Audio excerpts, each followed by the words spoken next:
ऐतिहासिक शहर औरंगाबाद, उसमें नारेगांव के तमाम मेरे नौजवान साथी, बुजुर्गों, दोस्तों और जो घर में बैठी सुन रही हमारी पर्दा नशीन माँ बहनें, सभी को अस्सलाम वालेकुम। अस्सलाम वालेकुम। अभी आपने सुना कि वो खासदार जावेद भाई शाहरुख खान नहीं, वो शक्ति कपूर है। जावेद भाई आप गलती कर रहे हैं, बार बार मैं आपको याद दिला रहा हूं, वो शक्ति कपूर है। और वो शक्ति कपूर खासदार, उसके कारोबार क्या है मैंने आपको बाइट में सुनाया कि पूना में वो क्या सप्लाई करता था और उसका धंधा क्या था। ये आप लोगों ने देखा होगा मेरी बाइट में।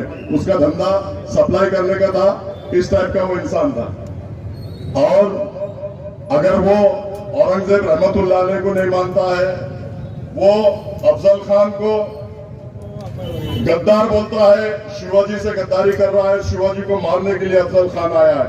अरे तो भाई अफजल खान को तू बुरा बोल रहा, औरंगजेब रहमतुल्लाह अलैह को तू बुरा बोल रहा, तो तू साबित करना क्या चाहता? तू साबित करना क्या चाहता? अगर तू औरंगजेब रहमतुल्लाह अलैह को नहीं मानता, अफजल खान को नहीं मानता, तो हम तेरे को किसी कीमत पे, हमारे नौजवान साथी, बुजुर्गों, दोस्तों, माँ बहन को सुन रहे, वो भी तेरे को नहीं मानते। तू साबित करना क्या चाहता?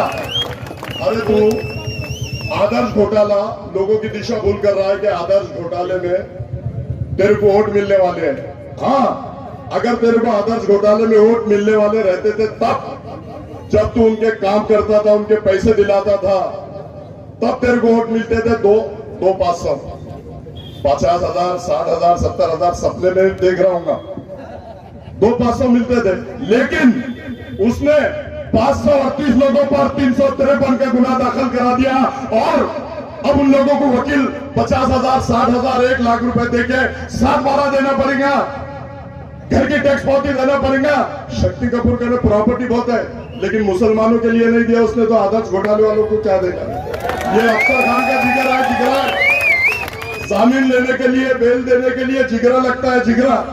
तू टेरेस पर पार्टियां मना रहा था, मेरी माँ बहने वहां चक्कर खा के गिर रही थी, रोजे के महीने में चिल्ला रही थी और तेरे को ऐसी बदवा दे रही थी। पहले 2 बार तू दुआओं से चुन के आया शक्ति कपूर, लेकिन अब तू माँ बहनों की बदवाओं से ऐसे गिरेगा और अल्लाह ताला तेरे को गिराएगा। बहुत बदवा है तेरे को, दुआओं से तू 2 बार आ गया, लेकिन अब माँ बहनों की बदवाओं से तू गिरेगा। नौजवान साथियों को बटन प्लेयर बोल के तूने जेल में ठोसने का जो काम किया, वो नौजवान साथियों की बदवाओं से तू गिरेगा। और अल्लाह ताला चाहेगा तो आप लोगों का सबका साथ रहा। वंचित बहुजन अघाड़ी प्रकाश अंबेडकर साहब ने आम खास पर भी बोल दिया है कि वंचित बहुजन अघाड़ी और प्रकाश अंबेडकर साहब और हमारे अमित भुईगढ़ साहब और तमाम दलित समाज अफसर खान के पीछे पूरी ताकत के साथ खड़ा है। जब दलित समाज ताकत के साथ खड़ा है तो मुस्लिम समाज भी ताकत के साथ खड़ा रहेगा। और अल्लाह के फजल करम से जो काम करता है, जो नौजवान बच्चों को छुड़ाने का काम करता है, अल्लाह के फजल करम से वही चुन के आएगा। अफसर खान से चेहरा बदलेगा। ये पैराशूट से उतरा हुआ था, इसको मिल गया सब आयता। अफसर खान तो स्ट्रगल कर रहा है, 25 साल से मस्जिदें टूट रही थी, क्रांति चौक की मस्जिद टूट रही थी, टौनाल की मस्जिद टूट रही थी, छावनी रोड की मस्जिद टूट रही थी। अफसर खान ढाल की तरह उस मस्जिद के सामने खड़ा रहा और मस्जिद को रोकने का काम किया। और एक तुम हो कि बटन प्लेयर बोलते हो। रमजान के महीने में मैंने एक बाइट दिया था, आप लोगों ने देखा होगा। अरे रमजान के महीने में मैं सब लोगों में रहता हूँ। जो रात दिन नशा करते हैं, वो नशा रात दिन करने वाला भी 1 महीना रोजे नमाजें पढ़ता है, नशा छोड़ देता है। और ये रमजान के महीने में पड़ा, इसको शर्म आना चाहिए कि नौजवान साथी बटन के नशे में आकर पुलिस की गाड़ियां चलाई और पुलिस पे पथराव करा। अरे तू रमजान के महीने में हमारे नौजवान साथियों को और मत बदनाम कर रहा है। और जो 40 लोग आए थे वो कहा है, एफआईआर चिल्ला कर बोल रही है कि ये झगड़ा हिंदू और मुसलमान का है। हमारे मुनीर भाई गेट के अंदर है, आज भी उनकी वीडियो है, सीसीटीवी में कैद है। उनको नंबर 1 का आरोपी बना दिया तूने। अरे हिजड़े, अगर तू खासदार है तो तू बोलने दोनों गेट के अंदर है, उनको क्यों नंबर 1 का आरोपी बना रहे? और वो शहीद हो गए। और शहीद होने के बाद में 3 घंटे मेडिकल में बैठ के रात में पोस्टमार्टम नहीं होता। क्या मिली भगत थी फडणवीस से और पुलिस से, ये उसको मालूम और अल्लाह को मालूम।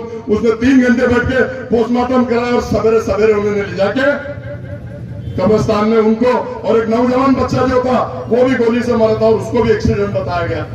अरे तू इतनी गिरी हुई राजनीति करता, तू है तेरी जिंदगी पे, तू है तेरी जिंदगी पे इतनी गिरी हुई राजनीति करता, तू सबसे मिलके, और पुणे में तू दलाली करता, यहां तूने लोकमत में दलाली करा, एनडीटीवी में तूने दलाली करा, तेरी दलाली को लोग माफ नहीं करेंगे। आज मैं आप लोगों से गुजारिश करता हूं, रिक्वेस्ट करता हूं, विनंती करता हूं कि जो 2019 में प्रकाश अंबेडकर साहब ने पाठिंबा दिया था, पाठिंबा देने के बाद में इतने बड़े पैमाने पर 1.5 लाख वोटिंग हमारे अमित भुईगर सब दलित समाज ने दिया था, इसलिए तू सिर्फ 4400 से आया था, सिर्फ 4400 से। और आज प्रोपेगेंडा कर रहा है कि अफसर खान मेरे को गिराने के लिए खड़ा। अबे तेरे को गिराना होता तो 2019 में तेरे को गिरा देता था, मेरे को क्या 5000 वोट नहीं मिलते थे? मैं 25 साल से राजनीति कर रहा हूं, मैं गिराने के लिए नहीं खड़ा हूं, मैं जीत के आने के लिए खड़ा हूं, पूरी शिद्दत और ताकत के साथ। नौजवान साथी मुस्लिम मेरी मां बहने मुझे जिता कर देंगी, मैं जीतने के लिए खड़ा हूं। और तू बोलता है कि मुसलमान के खिलाफ मुसलमान को दे दिए। अभी हाल ही में हैदराबाद में इलेक्शन में आप सबको मालूम है ना भाइयों, मालूम है ना, Mohammad Azharuddin world famous player को गिराने का काम किसने किया? इन्होंने किया। शब्बीर अली डिप्टी सीएम थे, उसको गिराने का काम किसने किया? इसने किया।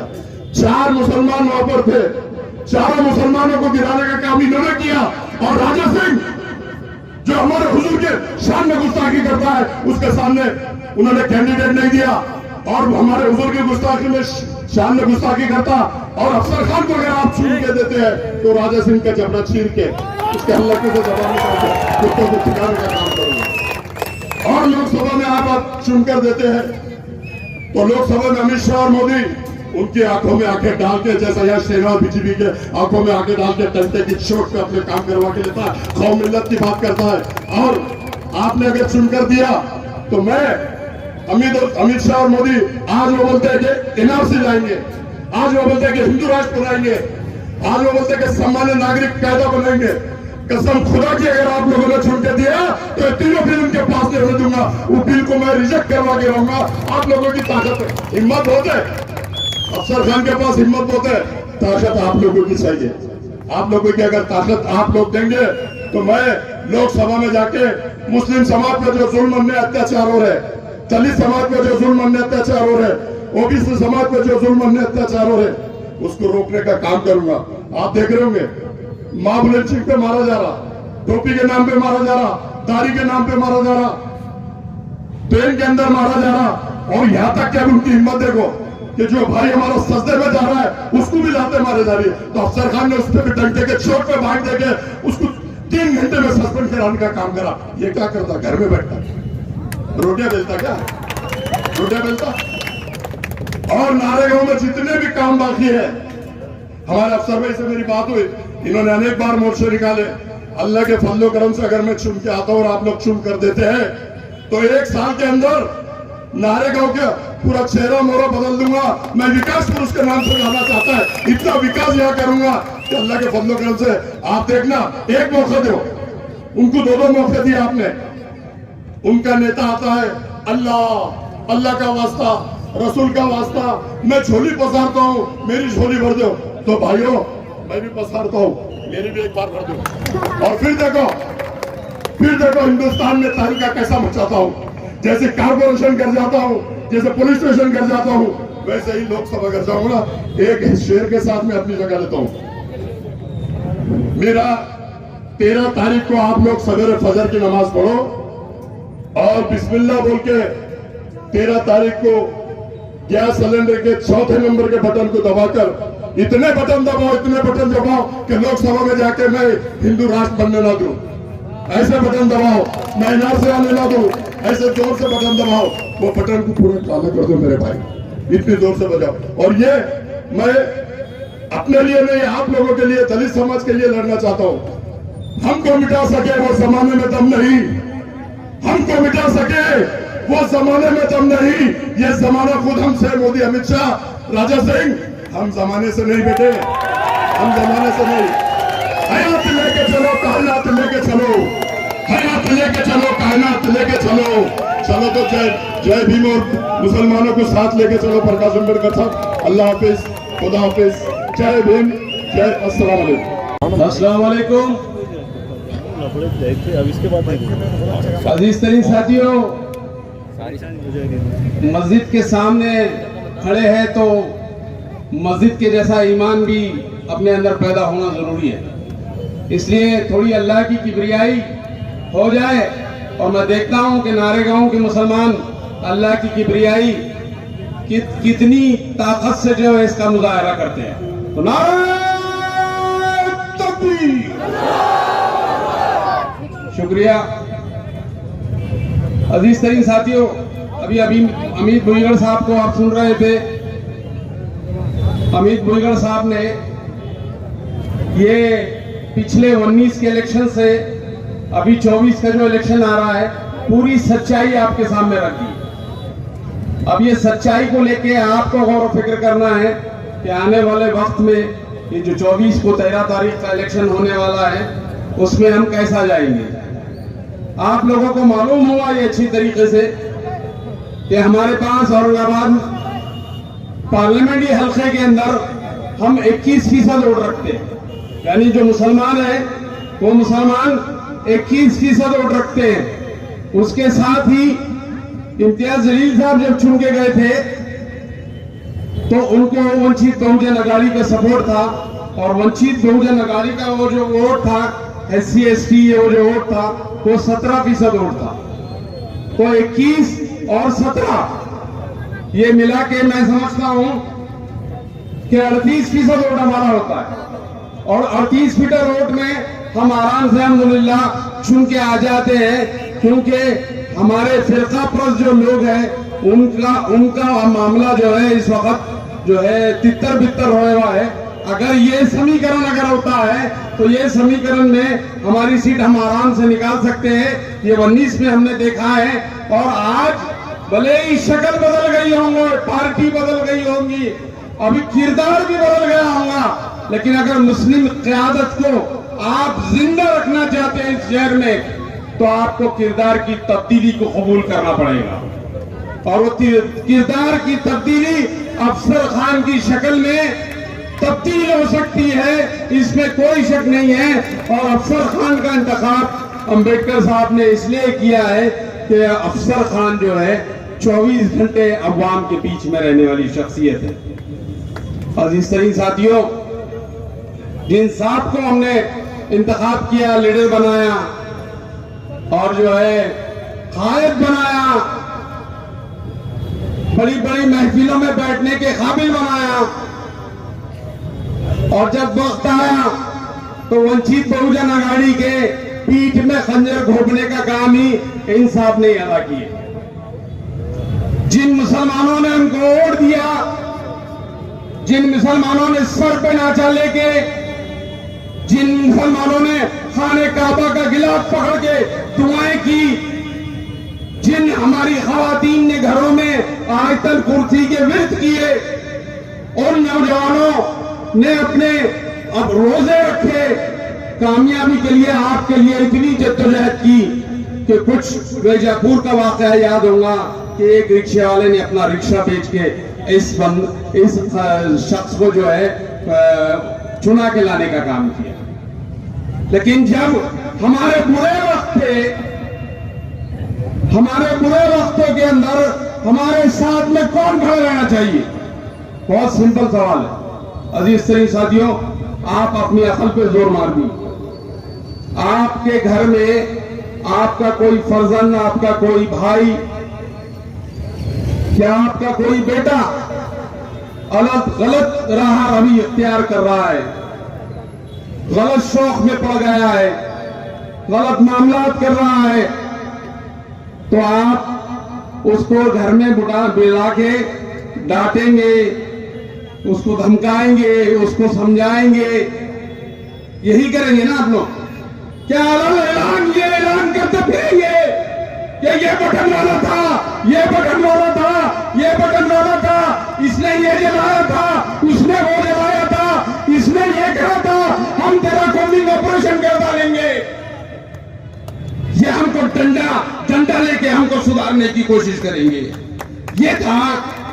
आप अपने दिल पे हाथ रख के ये सवाल करिए अपने आप से कि अगर अपना घर का बच्चा अगर बिगड़ जाए तो उसको घर में बिठाकर उसको समझाया जाता है, अलग पूरी दुनिया में ऐलान नहीं किया जाता कि ये बटन प्लेयर है, ये शराबखोर है, पूरे खंडों में नहीं पीटा जाता। ना टीवी पे आके ये कहा जाता कि मुसलमानों ने पुलिस की गाड़ियां जलाया थे, मुसलमानों ने ये किया था, क्या मुसलमानों ने वो किया था।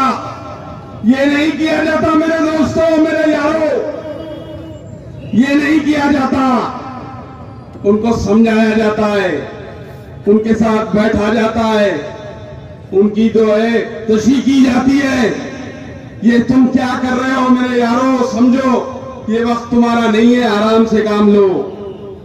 लेकिन जो शरारत करने वाले लोग थे, मेरे इशारे समझो, मैं किरापुरे के वाकये की तरफ आपको लेके जा रहा हूं कि जो शरारत करने वाले लोग थे वो आके क्यों हमको भड़का रहे थे। वहां पे जब हमारा रमजान का तरावी के बाद हम चाय पी के दोस्तों में गपशप लगाते थे कि आज जो है अभी तरावी छुटी, आज ये सूरा हमारा कंप्लीट हुआ, इतना सूरा कंप्लीट हुआ, इमाम साहब ने बेहतरीन खिरात करी। ये तबसरे हमारे सड़कों पे, हमारे चौरस्ते पे, हमारी चाय की होटलों में ये तबसरे होते हैं। हमारे चाय की दुकानों में ये तबसरे नहीं होते कि आज बटन प्लेयर, आज कौन सा सूखा मारने का है, ये मारने का है कि ये हमारे रमजान में ये तबसरे हमारे नहीं होते मेरे दोस्तों, मेरे यारों। ये पढ़े लिखे जाहिल को क्या बोले आप?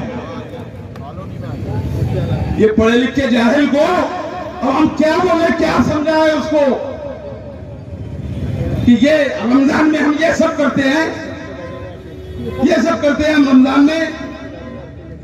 रमजान में तो हमारा सीना जो है अल्लाह के नूर से मुनव्वर होता है, हम अपना फ्रेश होते हैं, दिन भर रोजा रखते हैं, नमाजें पढ़ते हैं, जो है तरावी पढ़ते हैं और फिर उसके बाद आने वाली सहर का इंतजार करते हैं।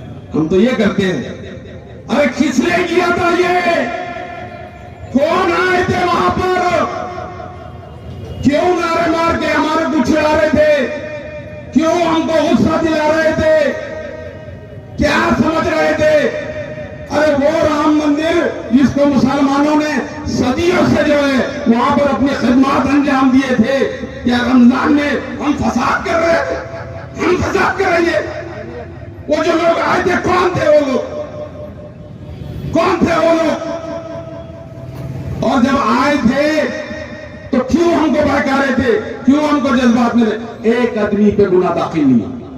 अगर वाकई में तू मुसलमानों का लीडर होता था इम्तियाज जलील, तो वो 30 लोगों पे गुनाह दाखिल करके बताना था, तो मैं समझा था क्यों हमारा लीडर है, हमने छूट के थे तो कोई गलती नहीं करे, हम बोलते थे ये बात। लेकिन जिस तरीके का तूने हमारे साथ रवैया अख्तियार किया, तुझको भुगतना पड़ेगा, तुझको भुगतना पड़ेगा, कसम खुदा की तुझको भुगतना पड़ेगा। तो क्या समझ रहा है तू ये समझ रहा है कि हम तेरे बाप के नौकर है, तू लकड़ी लेके हमको हकालेगा, हमको लकड़ी लेके हकालेगा, हम तेरे बाप के नौकर है। अरे जितनी मोहब्बत है तुझ पर निछावर की थी, उतना गुस्सा भी तुझ पर निछावर करेंगे। समझा तू हमको आके तो तब बात बनती थी कि तू हमारा लीडर है, तू हमको बोलता है बटन प्लेयर है, हमको बोलता है हमने गाड़ी चलाए, और हमको मालूम है किन किन लोगों ने केरलपुर में मुसलमानों के घर की निशानदेही की है, सब मालूम है हमको। और कहां था जब गिरफ्तारियां मुसलमानों की हो गई थी? तू कहां था? तू समझ रहा था कि यहाँ के मुसलमानों ने गलती करे? अरे जिन्होंने गलती करे उस पर गुनाह दाखिल कर। ये तो बेगुनाह थे, इनको आके तो छिड़ा रहे थे वो लोग। और गिरफ्तारियों के बाद छुड़ाने का मंजर क्या था? कौन छुड़ा रहा था? कौन 7/12 के 7/12 ला रहा था? पूरे खानदान के साथ 12, पूरे दोस्तों के साथ 12, सारे लोगों के साथ 12 लाके छुड़ाने का काम किसने किया? कौन किया? अफसर खान ने किया यारो। तो क्या कहते हो तुम हमारे नौजवानों को क्या सबक देने की कोशिश कर रहे हो? तुम ये कह रहे हो कि हमने भजन कीर्तन करना तो हम सच्चे मुसलमान? क्या क्या क्या हमारे दिमाग में डालने की कोशिश कर रहे हो आप? क्या हमारी तरबियत का नज़म कर रहे हो आप ये समझ रहे हो कि जो मुशरिकाना हरकतें आप कर रहे हैं वो मुशरिकाना हरकत करना कामयाबी की जमानत है? कामयाबी की जमानत है, आप ये समझ रहे हो? जब आप नमाज पढ़ के बाहर निकलते हैं तो एक सुकून नसीब अपने अंदर करते हैं, तो ये सुकून ही जो है हमारी तौहीद की अलामत है। हमारे तौहीद को पारा पारा करने का दर्स क्यों दे रहे हो? तौहीद की जो अमानत हमारे सीनों में है, उस तौहीद की अमानत को तारा तारा करने का काम क्यों कर रहे हो? ये सवाल कौन करेगा? जावेद कुरैशी तो करेगा। आप कब करेंगे? आप कब करेंगे? आप कब करेंगे? कब करेंगे आप ये सब? मेरे दोस्तों, मेरे अजीजों, बहुत बातें हैं करने की। हमको कहते हैं कि औरंगजेब रहमतुल्लाह अलैह से हमारा तारीख कोई नाता नहीं है, हम कुछ भी नहीं है। तो मुसलमानों, तुम कब कहोगे कि तेरा औरंगजेब से ताल्लुक नहीं है तो हमारा तेरे से ताल्लुक नहीं है? ये कब कहोगे? अजीज साथियों, वक्त गुजर चुका, माफ करना, वक्त कम है, थोड़ी सी तंगी है, लेकिन नारेगांव के मुसलमानों, मैं आपसे कहता हूं कि आपके वक्त बुरा वक्त भी आया था। पूरे नारेगांव के अंदर पानी चले गया था। जो भागदौड़ करने वाले हमारे अफसर पठान सामने, आप जो है अगर ये समझ रहे हो कि कुछ रोड बनाकर हमने नारेगांव के मुसलमानों पे बहुत एहसान कर दिया, कसम खुदा की, अगर कोई बैल को भी खड़े कर दी और वो बैल भी चुन के आ गया तो वो बैल भी ये रोड डेनिश का काम कर दे सकता। तो हमने बैल को नहीं छुन के दिए थे, हमने इंसान को छुन के दिए थे। लेकिन जब बुरे वक्त थे हमारे इस नारेगांव के अंदर, पानी पूरा भर गया था, मैं आके यहाँ पे देख के गया, उस वक्त आप कहाँ थे? तो उस वक्त आप कहाँ? तो याद रखिए कि आने वाला वक्त आपके पास अफसर खान को 25 साल तजुर्बा, सियासी तजुर्बा है, समाजी तजुर्बा है, 25 साल से मुसलमानों की सियासी खिदमत अंजाम दे रहे हैं। आने वाला वक्त है, आपको सोच समझ के वोट देना है। फिर से 19 का मंजर आपके सामने नजर आ रहा है, वही 19 का मंजर है। आज भी चंद्रकांत खड़े हैं, आज भी हर्षवर्धन खड़े हैं, आज भी घूमरे खड़े हैं।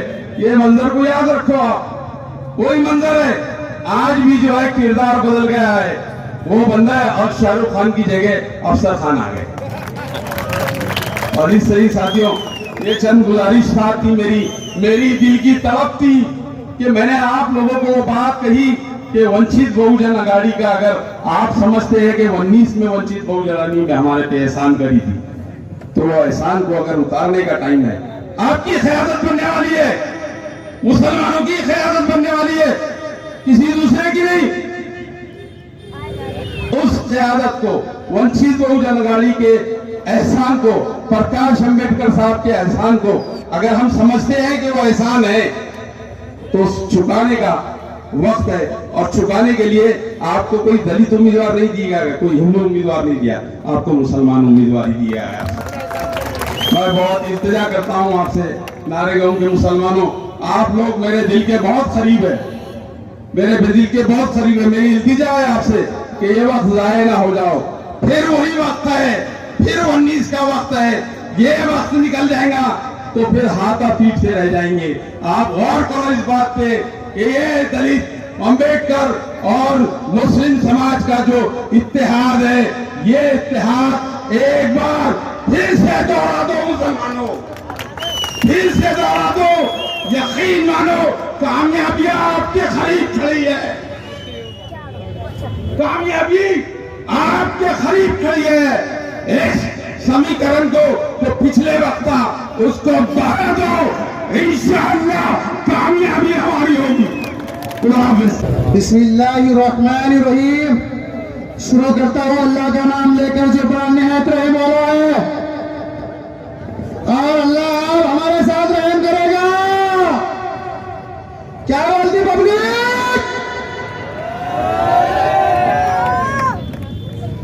आज इस मंच पर हमारे वंचित बहुजन आघाड़ी के अधिकृत लोग, खासदार भाई खासदार अफसर खान साहब, अमित भाई भोगल और जावेद कुरैशी साहब, सतीश भाई गायकवाड़ और सभी मेरे वंचित बहुजन आघाड़ी के पदाधिकारी और यहाँ बैठे हुए सभी मंच पे, मैं 2 या 3 बात करूंगा, 3 के ऊपर चौथी बात नहीं करूंगा। हमारा कैडेट चुराने वालों, हमारा वक्त आ गया है। फिर वक्त आने के बाद हमारा कैडेट कैसा चुराओगे? अफसर पठान वंचित बहुजन आघाड़ी के बैनर के नीचे आंदोलन लेके महानगर पालिका जाता है और वहां पर गुने दाखिल करके लाता है, पुल सैंक्शन करके लाता है, रोडों के काम सैंक्शन करके लाता है, और उद्घाटन तुम लोग करते हो। अरे खासदार, थोड़ी सी शर्म करो। एक छोटे से कार्यकर्ता का टिकट लेते हो, तुमको शर्म नहीं आती क्या? तुमको शर्म नहीं आती कि महानगर पालिका में प्रशासन ने 10 कोटी रुपए नारेगांव के विकास के लिए दे रहे हो और अपना बोल लगाते हो। खासदार, तुमको ये भी शर्म नहीं आती? छोटे से टिकट का कार्यकर्ता का टिकट क्या लेते हो, ये भी तुमको शर्म नहीं आती? आंदोलन हमने किया, पूरे दाखिल हमने किए, पूरे आवाम रोड के ऊपर उतरी थी, पूरे आवाम महानगर पालिका के अंदर थी। प्रशासन से हमने मांग कर पुल लाए, प्रशासन से ड्रेनेज लाए, प्रशासन से रोड लाए और रिपिंग जो तो खासदार कर रहा है। अरे कार्यकर्ता का टिकट लेने को शर्म नहीं आती? मेरे लिए करो, मेरे लिए करो। कौन? आज हमारे भाई ने बहुत अच्छी बात की, बोले भाई अफसर खासदार इनका जल्दी कौन का है, कौन का है? अफसर खान क्या नहीं कौन के है क्या? ये भी तो कौन के है? वंचित बहुजन आघाड़ी ने आज से 5 साल पहले MIM को पाठ्यक्रम दिया था और वंचित बहुजन आघाड़ी ने पाठ्यक्रम देने के बाद इनका जल्दी खासदार बना था। इसके बाद से पैसे थे क्या? इसके बाद से नोट थे क्या? नहीं, वंचित बहुजन आघाड़ी ने पाठ्यक्रम दिया था। अब हम बोलते हैं कि खासदार, गाय खासदार, तू चला जा, तू चला जा, तू चला जा। अफसर खान साहब, तुम आ जाओ, तुम आ जाओ, तुम आ जाओ, तुम आ जाओ। अरे बस करो ये चोचले झकुले और जात पात के नाम पर लड़ाने वालों और अपनी कौम की बात करने वालों, जो गरीबों के लिए दौड़ने वाला और मुस्लिमों के लिए दौड़ने वाला, किरारपुरा की दंगल में दौड़ने वाला, पड़ेगांव की दंगल में दौड़ने वाला, शाहगंज के दौड़ने वाला और कोई शख्स नहीं है। वही जो अफसर खान है, वो अफसर खान है, सामने बैठा है, अपनी जान बर्दाश्त करके 4 नंबर का बटन दबाकर उनको जिता के लाओ। और ये 2 बात खत्म करके मेरी बात खत्म करता हूँ। अस्सलाम वालेकुम, जय भीम, जय वंचित। औज़ु बिल्लाहि मिनश शैतानिर रजीम, बिस्मिल्लाहिर रहमानिर रहीम। तारीफ उस अल्लाह रब्बुल इज़्ज़त की जिसने कायनात को पैदा किया और हम सबको रसूलुल्लाह सल्लल्लाहु ताला अलैहि वसल्लम की उम्मत में दीन का दाई और इंसाफ करने वालों को हमें पैदा किया। साथियों, मंच पर उपस्थित आदरणीय सम्माननीय अमित भोगल भाऊ, जावेद कुरैशी साहब और हम सब के लोकप्रिय उम्मीदवार माननीय अफसर खान साहब, और मैं सभी मंच के उपस्थित का मैं धन्यवाद कहता हूं कि उन्होंने मुझे इस मंच से अपनी बात रखने का अवसर दिया। मैं तमाम सम्मानीय मंच का आभार व्यक्त करता हूं। साथियों, आप सभी जानते हैं कि हमारे देश में लोकसभा चुनाव चल रहे हैं और 13 तारीख को मई की अपने औरंगाबाद जिले के भी मतदान चुनाव होने जा रहे हैं। हमारे हर दिल अजीज उम्मीदवार, वंचित बहुजन आघाड़ी के उम्मीदवार, आप सबके हर दिल अजीज उम्मीदवार अफसर खान साहब को आप भारी अक्सियत से अपना मतदान कर वोट देकर इन्हें कामयाब कीजिए। यकीनन आपके दिल में एक सवाल उठा होगा कि हम जमहूरियत के सबसे बड़े अधिकार ये कि हमें डॉक्टर बाबा साहेब अम्बेडकर के संविधान ने दिया, वो अनमोल अधिकार है अपना मतदान, और हम वंचित बहुजन आघाड़ी और अफसर खान साहब के हक में क्यों दे। जरूर आपके मन में ये सवाल पैदा हुआ होगा। तो साथियों, मैं आपको उसका जवाब देना चाहूंगा। माननीय प्रकाश अम्बेडकर जी और उनके विचार भारत के पिछड़े, भारत के वंचित, भारत के अल्पसंख्यक समाज को न्याय दिलाने के लिए वंचित बहुजन आघाड़ी का ये प्रयास है। तो हमें सब मिलकर इनका साथ देना चाहिए। माननीय प्रकाश अम्बेडकर जी के विचारों को आदर और सम्मान के साथ अपनाकर इन्हें, इनके उम्मीदवार को जीत कर देना चाहिए। जैसा कि आप जानते हैं कि अफसर खान साहब एक शहर के ईमानदार और डैशिंगबाज उम्मीदवार है। मैंने डैशिंगबाज इसलिए कहा हूं क्योंकि वाहिद ये अफसर खान साहब ऐसे एक शख्स है जो ईमानदार है और मजलूमों की आवाज बनते हैं। अल्लाह रब्बुल इज्जत ने हिम्मत और ताकत दे। साथियों, मैं खुद उम्मीदवार था।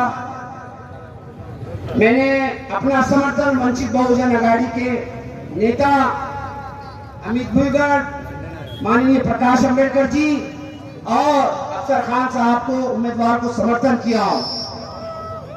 इसके पीछे बहुत बड़ा कारण है। मैंने बड़े सोच विचारों के बाद यह निर्णय लिया हूं कि मैं वंचित बहुजन आघाड़ी के नेता अफसर खान के साथ जाऊंगा।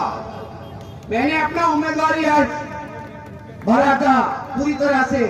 मैंने कुछ समय तक प्रचार भी किया हूं, और जब मैंने सोच विचार किया तो मुझे ऐसा लगा कि हमें अफसर खान साहब को समर्थन देकर इन्हें जिताना चाहिए, क्योंकि ये वाहिद एक शख्स ऐसा है जो आपके हक के लिए सदन में आवाज उठा सकता है। साथियों, असल मुद्दे पर आऊंगा कि आपके पास में जो अधिकार है मतदान का, वो मतदान का अधिकार आपका अमूल्य अधिकार है, और मैं चाहता हूं कि आप अपने अधिकार का हक वंचित बहुजन आघाड़ी के कैंडिडेट अफसर खान के हक में दे। मैं ये चाहता हूं कि आप ने जिन लोगों को अपना वक्त, अपना पैसा और अपना सारा जान माल लगाकर जिन्होंने आपने जिन्हें चुनकर दिया था, आप उनसे सवाल करें कि आपके हक में कौन से काम हुए, क्योंकि एक मतदाता का अधिकार है कि वो अपने प्रतिनिधि को चौरस्ते पर खड़े रहकर ये पूछ सकता है। तो मैं चाहता हूं कि प्रत्येक मतदाता उन सांसदों से पूछे, उन विधायकों से पूछे कि जब आपको जनता ने अपने कंधे पर बिठाकर आपको शहर के अंदर पूरा घुमाया और आपको आपके जेब में फूटी कौड़ी नहीं थी, आपको सांसद बनाया, विधायक बनाया, बदले में आपको क्या मिला? बदले में आपको क्या दिया गया? बदले में आपको मायूसी मिली और विकास क्षेत्र मिला। और ये जो आज जो विकास की बात कर रहे हैं, पिछले 10 सालों पहले भी इन्होंने यही विकास के वादे किए थे, और आज भी उसी मुद्दों पर इन्होंने आपसे चुनाव लड़ रहे हैं। तो फिर 10 साल क्या किया आपने? सवाल है, जनता उनसे सवाल करे। मैं चाहता हूं बहरहाल वक्त की कमी है। देखिए, असल मकसद पॉइंट पे आने का यह है कि आप मक्कारों को वोट मत दो। मैं सीधी सीधी बात कहता हूं, आप झूठों को वोट मत दो। जो अल्लाह और रसूल का नाम लेकर सियासत करते हैं, इनको कभी वोट मत देना, क्योंकि ये जिस धर्म में वो पैदा हुए उसी धर्म का इस्तेमाल कर रहे हैं अपने स्वार्थ के लिए, अपनी राजनीति के लिए। ये अधर्मी लोग हैं। वो अधर्मी होता है जो अपने स्वार्थ के लिए अल्लाह और उसके रसूल का नाम लेकर अपनी रोटियां सेके।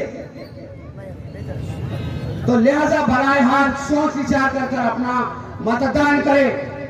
आप विचार कीजिए, आप सोचिए, जो आपने सोचकर वोट दिया था कि मेरे मासूम बच्चों को रोजगार मिलेगा, मेरा शहर विकसित होगा, हमारी गलियां अच्छी होंगी, लेकिन आज भी खस्ता हालात है, आज भी वही झूठे वादे किए जा रहे हैं। माननीय इम्तियाज जलील साहब आज गल्लो गली फिर रहे हैं, क्योंकि आज उनके पास भी अल्लाह की मदद नहीं है। जिस वक्त अल्लाह की मदद थी, आपके जेब में फूटी कौड़ी नहीं थी, और आपके साथ पूरा शहर खड़ा हो गया था, और पूरे शहर ने आपको आमदार बनाया, उसके बाद खासदार बनाया। बदले में क्या दिया? हमने कहा, अब्दुल अजीम इनकलाब ने कहा कि आप मुसलमान, आपने जो 500 करोड़ रुपए की संपत्ति बनाई है, उसमें से आप गरीब बेकस बेसहारा लोगों को 2.5% ज़कात दे दो। कसम अल्लाह पाक की, उन्होंने ज़कात नहीं दी। पूरी 2.5% अगर ज़कात दे देते तो यकीन मानो हमारे गांव का 1000 से ज्यादा बच्चे रोजगार से लगे होते। जब आपने आप पर इस्लाम के अरकान पूरे नहीं कर पाए, तो ये आपके हुकूक क्या अदा करेंगे? मेरा सवाल ऐसे लोगों को आप वोट मत देना। आपसे झूठे वादे किए गए, मक्कार है, झूठे ये लोग जो आपसे खस्में खाकर वोट देते हैं और बाद में सांप की तरह पलट जाते हैं। आपके मतदान का अधिकार है। मैंने एक उदाहरण देता हूं हर वक्त अपने भाषण में कि आपके पास में 2 कटोरियां रखी है, कवर की हुई है, ढकी हुई है, गलती से आपने मैले वाली कटोरी पर हाथ रख दिया, खोल कर देखा गंदा निकल गया। अब दूसरी कटोरी पर हाथ रखो, अफसर खान पर। यह आदमी सच्चा है। आपने देखा राम मंदिर फसाद के अंदर सबका बाप भी रहा तो जामीन नहीं होता। अफसर खान ने जामीन लिया, मेरे बड़े भाई ने जामीन लिए, कई बच्चों के आंसू, आंखों के आंसू पहुंचे। हमने ऐसा नहीं बोलना चाहिए मुसलमानों, दलित भाइयों। हमारा इस्लाम सिखाता है कि अगरचे हमारे की पैर का कांटा भी किसी ने निकाला तो उसका उपकार मत बोलो, उसका एहसान मत बोलो। अफसर भाई ने अगर चंद लोगों पर एहसान किया तो ये पूरी अवाम पर एहसान किया। आप इनके एहसानों का बदला वोट देकर चुकाई कीजिए। मैं आपसे विनती करता हूं, मैं भी कैंडिडेट था, मेरी भी निशानी थी, मैं बोलूंगा नहीं, लेकिन मैंने बड़े सोच विचार करने के बाद में अब्दुल खान वंचित बहुजन अघाड़ी के कैंडिडेट को समर्थन दिया हूं। लिहाजा बराए हाल आपसे गुजारिश है, आने वाली 13 तारीख को बटन नंबर 4 यहां सिलेंडर पर अपना मतदान देकर वंचित बहुजन अघाड़ी को मजबूत कीजिए। वंचित बहुजन अघाड़ी के विचार दलित मुस्लिम एकता है। माननीय जावेद कुरैशी साहब का ये सपना था कि ये इत्तेहाद दलित और मुसलमानों का हमें सांसद तक लेकर जाएगा। कुछ अरसे तक इस पर अमल हुआ और इस एजेंडे को अमल करने के बाद में एक विधायक बनाया गया, एक सांसद बनाया गया, फिर इन्हें वंचित बहुजन दलितों को धोखा दिया गया।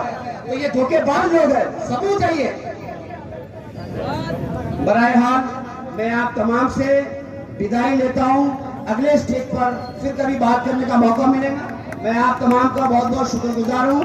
आने वाली 13 तारीख को बटन नंबर 4 पर अख्तर भाई वोट देकर कामयाब बनाइए। अस्सलाम वालेकुम। औरंगाबाद लोकसभा के लोकप्रिय वंचित बहुजन आघाड़ी के लोकप्रिय उम्मीदवार अफसर खान, मंच पर उपस्थित हमारे जावेद भाई, युवक आघाड़ी के वंचित आघाड़ी के जिला अध्यक्ष सतीश गायकवाड़, अफसर पठान, मतीन पटेल, हमारे श्याम भाषाकड़े, संजीव यादव, सतीश, सभी यहाँ पर जमे हुए हमारे सभी भाइयों, आप सबको अस्सलाम वालेकुम, जय भीम। इलेक्शन के कुछ दिन पहले इस महाराष्ट्र में जो सियासत चल रही थी वो सब हम सब लोगों ने देखी है। कहां पर टीपू सुल्तान के नाम पे बच्चों को मारा जा रहा था। कहां पर तो औरंगजेब के सोशल मीडिया पे डीपी क्यों रखा करके बच्चों पे हमले हो रहे थे, कुछ लोगों को जेल में डालने का काम यहां पर महाराष्ट्र में बीजेपी और आरएसएस कर रही थी। मैं आप लोगों को यह पूछना चाहता हूं, जो लोग आज इलेक्शन में खड़े हुए वो एनडीए है, इंडिया आघाड़ी है, या फिर अभी के अपने माजी खासदार इम्तियाज जलील हो, ये सब लोग उस वक्त कहां पे थे? ये मेरा आपसे सवाल है। जब जब बच्चों पर हमला हुआ, बच्चों को जेल में डालने का काम अगर यहां पे किया होगा तो सबसे पहले वंचित बहुजन आघाड़ी बाबा साहब अम्बेडकर हमारे मुस्लिम भाइयों के साथ में ये महाराष्ट्र में खड़ी हुई है। और ये बच्चों को जेल में डालने के बाद सबसे पहले उनकी जमानत लेने का काम किसने किया? तो हमारे लोकप्रिय उम्मीदवार अफसर भाई ने किया। तुम लोग कौम और मिल्लत की बात करते हो, अल्लाह वसूल की बात करते हो। जब तुम अल्लाह का नाम लेते हो तो फिर हमारे समाज को, जिस समाज ने तुमको चुन के लाया, उसको ऐसी रास्ते पे क्यों छोड़ते हो? ये मेरा सवाल है आपसे। ये लोगों के नाम पे आप चुन के आते हैं और चुन के आने के बाद आप स्टैंडर्ड हाई फाई प्रोफाइल बन जाते हो। मैं आप सबसे बताना चाहता हूं कि पिछले साल वंचित बहुजन आघाड़ी पूरी ताकत के साथ इम्तियाज जलील के साथ खड़ी थी। मैं भी, बाबा साहब अम्बेडकर भी, और हमारी मेरी मां, मेरी बहन, मेरा भाई, सब लोग पूरी ताकत के साथ इम्तियाज जलील के साथ खड़े थे। मगर इम्तियाज जलील जब उनका पेट भर गया और जब हमारा खाना खाने की बारी, मेरी खाना खाने की बारी आई, तो उन्होंने मेरे खाने में मिट्टी डालने का काम इम्तियाज जलील ने किया। वो खासदार हुए, खासदार होने के बाद जब आमदार अमित भुजबल बनने को, जब आमदार बनने की मेरी जब बारी आई, तो हमारे पीठ में खंजीर खुपसने का काम इम्तियाज जलील ने किया। और मैं ये सभी भाइयों को बताना चाहता हूं कि उस टाइम सिर्फ वंचित बहुजन आघाड़ी ने पाटिंबा में, जो सब गणित वंचित बहुजन आघाड़ी के पास है, उस टाइम सिर्फ वंचित बहुजन आघाड़ी का पाटिंबा उनको था। मगर इस टाइम वंचित बहुजन आघाड़ी का उम्मीदवार अफसर भाई यहाँ पर है। मैं आप सबसे यही रिक्वेस्ट करना चाहता हूं मेरे भाइयों कि जो चुन के आने वाला है, जो चुन के आने के जो हमारे पास जो गणित है, उसके साथ आप सब मिलकर पूरी ताकत के साथ यहाँ पर खड़े रहिए। ये आप सबसे विनती करने मैं नारेगांव में आया हूं। इस देश में जो हुकुमशाही बीजेपी आरएसएस चला रही है, जो दादागिरी चला रही है, एनआरसी सीए ला रही है, अगर इस एनआरसी सीए ये हुकुमशाही दादागिरी को अगर कोई रोक सकता है तो वो डॉक्टर बाबा साहब अम्बेडकर का पोता बाबा साहब अम्बेडकर यहाँ पर रोक सकता है। इसके लिए बाबा साहब अम्बेडकर के हाथ मजबूत आपको करने पड़ेंगे। बाबा साहब के हाथ अगर मजबूत करना है तो अफसर भाई को आपने चुन के लाना है। हमको पता है आरएसएस और बीजेपी को किस तरीके से उनको धोबी पचास देना, ये हम अच्छा जानते हैं। आरएसएस सबसे खेल सकती है मगर अंबेडकर नाम से कभी खेल नहीं सकती है। ये बात आप ख्याल में रखिए। आने वाले 13 तारीख को हमारी निशानी गैस सिलेंडर है। गैस सिलेंडर के सामने का 4 नंबर का बटन दबाकर अफसर भाई को लाखों की ओर से आप सब चुन के लाइए आज सबसे यही विनती मैं करता हूँ और वक्त की कमी में यहाँ पर रुकता हूँ। जय भीम, जय भीम। बिस्मिल्लाहिर्रहमानिर्रहीम। शुरू करता हूँ मैं अल्लाह के नाम से जो बड़ा मेहरबान नहायत रहम करने वाला है। मेरे प्यारे भाइयों, इलेक्शन का माहौल शुरू हो चुका है। हर कोई अपनी अपनी कोशिशों में लगा है कि किस तरह से चुन के आया जाए। मैं आप सबको बता दूं कि हमने पिछली बार जिनको आमदार बनाया, अपने जेब के पैसे लगा के पूरी आवाम ने मध्य से इम्तियाज जलील को चुन के दिया, मगर उनका आउटपुट 0 रहा। उसके बाद कौम ने उनको खासदार बनाया, उसका आउटपुट तो ऐसा रहा कि कौम को फायदा तो नहीं हुआ मगर कौम को नुकसान बराबर हुआ। मैं आप सबसे ये बड़ी जिम्मेदारी के साथ कहना चाहता हूं कि अफसर खान साहब को जब किराड़पुरे में मुसलमानों पे मुसीबत आई तो अफसर खान सफ़े अव्वल में खड़े थे। उस वक्त वहां पे कोई लीडर या कोई रहनुमा आ नहीं रहा था। जब हमारी माँ बहनें रमजान के महीने में चक्कर खा के कोर्ट के अंदर गिर रही थी, उस वक्त उनको संभालने के लिए सिर्फ अफसर खान साहब आए। अफसर खान साहब 3 बार विरोधी पक्ष नेता रह चुके हैं, 5 बार कारपोरेटर रह चुके हैं। वो कोई आमदार नहीं थे, खासदार नहीं थे, और ये केस ऐसा था कि कोई आने को तैयार नहीं था, क्योंकि इस केस में अपोजिट में पुलिस डिपार्टमेंट था। पुलिस डिपार्टमेंट के खिलाफ जो खड़े रहे वो सिर्फ अफसर खान साहब थे। जावेद कुरैशी साहब ने जब 2014 में हैदराबाद से एमआईएम पार्टी लाए तो एक बहुत छोटी सी पार्टी थी। उन्होंने मेहनत मशक्कत करके तकलीफें उठा के जेब का पैसा लगा के एमआईएम पार्टी को बड़ा किया। जब उनके 26 नगर सेवक आए, एक खासदार आया, एक आमदार आया, उसके बाद जावेद कुरैशी साहब की पीठ में खंजर घोंप के उन्हें दूर कर दिया गया। इम्तियाज जलील एक ऐसा शातिर आदमी है जो उनके ही पार्टी के लोगों को नुकसान पहुंचाता है, तो कौम को क्या फायदा पहुंचाएगा। जब किराड़पुरे का मामला था तो उनके नेशनल चैनल पे एक स्टेटमेंट थे जो है तो मुस्लिम बच्चों को उठा लिया गया। उन्होंने ये बताया कि वहां पे जो है तो मुसलमान बच्चों ने नशे की हालत में और बटन पिलरों ने पुलिस पे हमला किया और गाड़ियां जलाई, जिसकी वजह से कॉम्बिंग ऑपरेशन करके जो बेगुनाह थे, जो देखने को भी खड़े थे, सीसीटीवी में आए थे, उनको भी उठा लिया गया। और जो करने वाले थे वो कौन थे आज तक किसी को पता नहीं।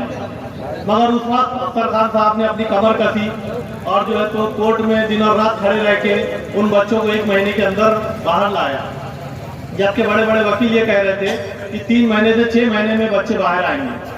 मगर उन घर जो बच्चे अंदर थे उनकी माँ बहनों ने जो दुआएं की तड़प तड़प के रमजान के महीने में, और अल्लाह ने दुआएं कबूल की और अफसर खान को उनका मसीहा बना के कोर्ट के अंदर हाजिर किया, जिसका नतीजा ये हुआ कि इम्तियाज जलील की जो मकबूलियत थी उस मुद्दे से 0 हो गए और अफसर खान हीरो बन गए। तो मैं तमाम जनता से यही कहना चाहूँगा, तमाम आवाम से यही कहना चाहूँगा कि जो अपने बुरे वक्त में अपना साथ देता है वही अपना होता है। अगर अफसर खान साहब को औरंगाबाद की अवाम ने ताकत दी, उन्हें जो है तो दिल्ली पहुंचाया, तो मैं आपसे वादा करता हूं कि अफसर खान साहब, मुसीबतें तो मुसलमानों पे हमेशा आनी है। ऐसा नहीं है कि अफसर खान साहब एमपी बन गए तो मुसीबतें नहीं आएंगी, ये इम्तियाज जलील बने तो मुसीबतें आएंगी।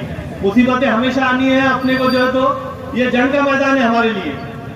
आज हम माइनॉरिटी में है, हमारे ऊपर दूसरी ताकतें हावी हो रही है, हमें हर जगह मारा जा रहा है। कभी गोश्त के नाम पे मारा जा रहा है, कभी टोपी के नाम पे मारा जा रहा है, कभी दाढ़ी के नाम पे मारा जा रहा है।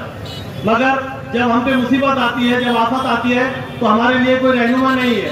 हमारे जो लीडर है वो दलाल बन चुके हैं, वो पुलिस के दलाल बन चुके हैं। अगर commissioner of police Imtiaz Jaleel को कहता है कि हम लच्छू पहलवान को अरेस्ट कर रहे हैं, तुम्हारे पास से कोई लाके दो हमें, तो वो फिरोज खान को ले जाके जमा किया था उन्होंने।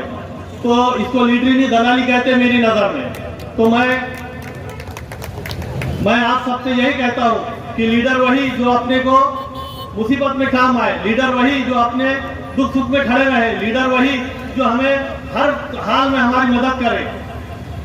ये पहला खासदार ऐसा है जो खुद भी केस आन पे लेता है और बच्चों पे भी केस कराता है और अफसर खान को गुंडा साबित करने की कोशिश करता है। उसको ये मालूम है कि वंचित बहुजन आघाड़ी के बगैर वो जीत नहीं सकता। 2019 के इलेक्शन में बाला साहब ने जब उनको साथ दिया, दलित भाइयों ने अपने जेब के पैसे लगा के उनको वोट किया, मुसलमानों ने ज़कात खैरात चंदा जमा करके उनको फंड दिया, उन्होंने जेब का 1 रुपये भी नहीं लगाया, वो फ्री फंड में आमदार भी बन गए, खासदार भी बन गए। मगर जो है तो उन्हें कभी किसी की हमदर्दी नहीं आई, कभी किसी के दुख में नहीं गए, उल्टा जो है तो ऐसे स्टेटमेंट देते रहे कि जिससे कौम तकलीफ उठाती रही, मुसीबतें उठाती रही। ये एक नहीं, ऐसे कई वाकयात है। उन्होंने दारू की दुकान तोड़ी, बच्चों पे गुने दाखिल हो गए, उन पे भी डकैती का गुना दाखिल हुआ और वो बताते हैं कि इससे कौम का बहुत बड़ा फायदा होगा। तो मैं आपको बता दूं इस स्टेज के माध्यम से इम्तियाज जलील साहब कि मुसलमान दारू नहीं पीता, मुसलमान कोई नशे नहीं करता, मुसलमान कोई गोलियां नहीं खाता, मगर आप जो है तो हर बार मुस्लिम कौम को टारगेट करके उनको बटन प्लेयर, उनको नशेखोर, उनको दारूखोर बताना चाहते हैं। और आपका झुकाव वोटों के लिए जो है तो हिंदुओं की तरफ बहुत हो चुका है। मगर एक बात याद रखिए कि जो है तो हिंदू आपको वोट मिलने वाले नहीं है। आप जो है तो बिल्ली के सामने छिचड़े हैं कि मुझे आदर्श महिला के 1.5 लाख वोट मिल जाएंगे, मैं इस मंदिर में जाके घंटी बजाया मुझे वोट मिल जाएंगे, मैं उस जगह जाके घंटी बजाया मुझे वोट मिल जाएंगे। मैं ये बताना चाहता हूँ कि कहीं आप आपके ईमान से खारिज ना हो जाए। आपको जो है तो किसी मुफ्ती से ये सवाल पूछना चाहिए कि आप जो हरकतें कर रहे हैं सियासी मफाद के लिए, कहीं आप ईमान से खारिज ना हो जाए। मैं आपको एक भाई के नाते बताना चाहता हूँ कि दुनिया बनाने के चक्कर में आपकी आखिरत बर्बाद ना हो जाए। तो अपने ईमान का एहतसाब कीजिए और जो है तो किसी मुफ्ती से मिलिए। आपके खिलाफ कोई बोलता है तो आप उनको जो है तो मार ठोक के उनको वीडियो बना के फिर माफी मांगने लगाते हैं। ऐसे आपने किसी मुफ्ती को भी किया है। तो ये आपको मुसलमानों ने ताकत इसलिए नहीं दी थी कि मुसलमानों पे हमला करे, मुस्लिम मुफ्तियों के ऊपर जो है तो दहशत फैलाए। आपके गुंडे किसी के भी घर पे हमला करते हैं। जफर मर्चेंट के घर पे कुछ दिन पहले हमला हुआ तो क्या मुसलमानों ने आपको इसलिए ताकत दी? असद अवैसी साहब, रेवंत अड्डा देवी गौड़ा का जो पोतरा है, तो उनको जो है तो उनके कुछ वीडियो वायरल हुए थे। तो असद अवैसी स्टेज से बड़े फख्र से कह रहे थे कि औरतों के साथ 70 साल की औरतों के साथ वीडियो बनाए गए, काम वालियों के साथ वीडियो बनाए गए।